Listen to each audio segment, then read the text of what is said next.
Oke, pembahasan yang pertama yaitu mengenai pembangunan perpustakaan sekolah.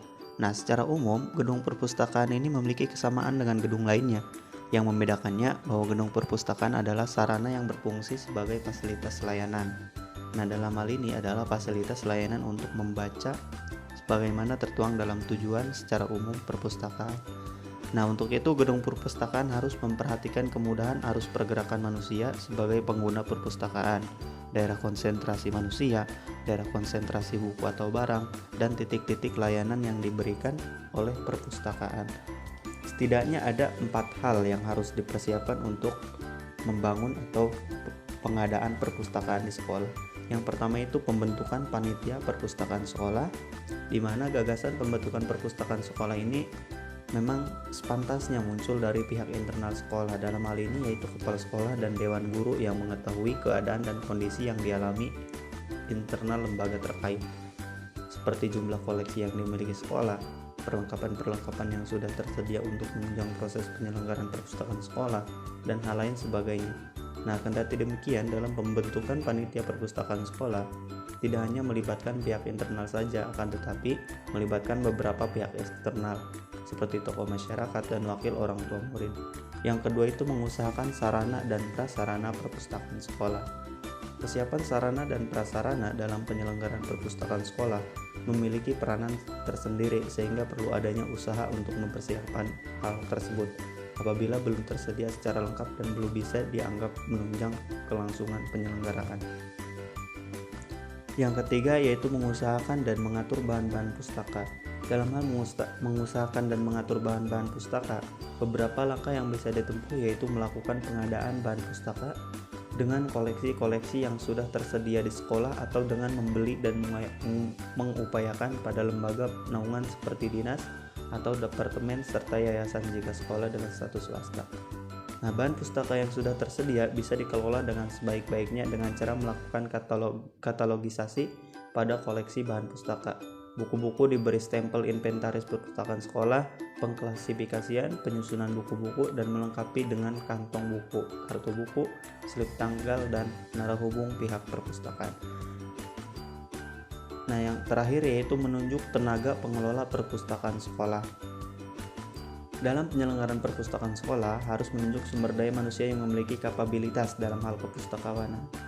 Hal ini akan sangat berpengaruh dalam proses penyelenggaraan perpustakaan ke depannya, karena tidak hanya melakukan perawatan pada bahan pustaka, tetapi juga agar perpustakaan tersebut sukses, baik secara administrasi dan memiliki banyak peminat untuk berkunjung dan membaca.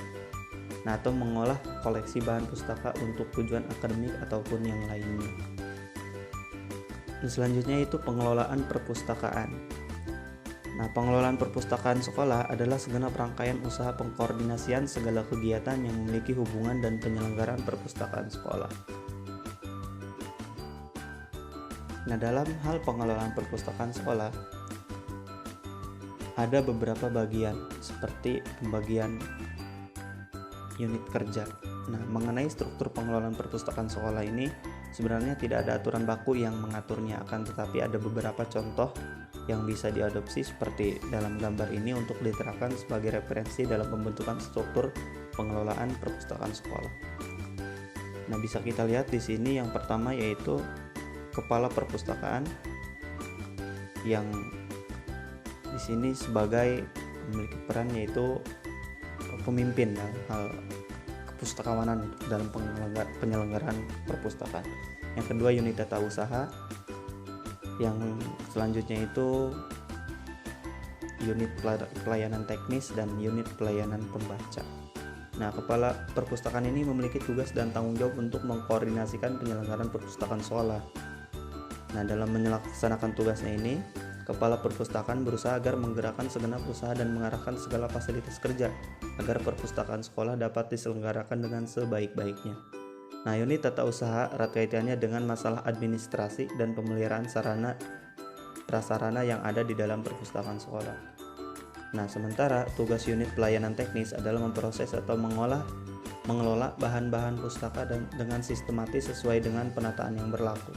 Nah, kegiatan-kegiatan unit ini yaitu berupa pengklasifikasian, inventarisasi, katalogisasi, pengadaan bahan pustaka, membuat perlengkapan-perlengkapan buku, misalnya label pada buku, kantung buku, selip tanggal, dan penyusunan buku yang telah diproses di rak atau lemari buku yang tersedia.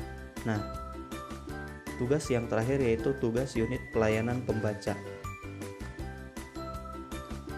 Nah, unit pelayanan pembaca ini memiliki tugas pelayanan untuk peminjaman dan pengembalian buku-buku, memberikan bimbingan, membaca kepada murid-murid, serta memberikan bantuan informasi kepada siapa saja yang memerlukan, khususnya warga sekolah.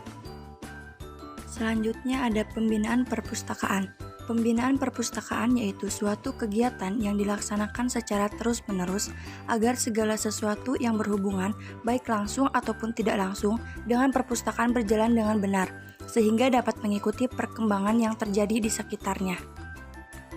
Nah, selanjutnya ada kinerja perpustakaan. Kata kinerja berasal dari kata job performance atau actual performance yang mempunyai arti prestasi kerja atau prestasi sesungguhnya yang dicapai oleh seseorang. Kinerja perpustakaan adalah kemampuan kinerja yang dihasilkan perpustakaan dalam proses menyelenggarakan perpustakaan dengan memerhatikan segala sesuatu yang menjadi acuan penyelenggaraan seperti tujuan dan manfaat perpustakaan.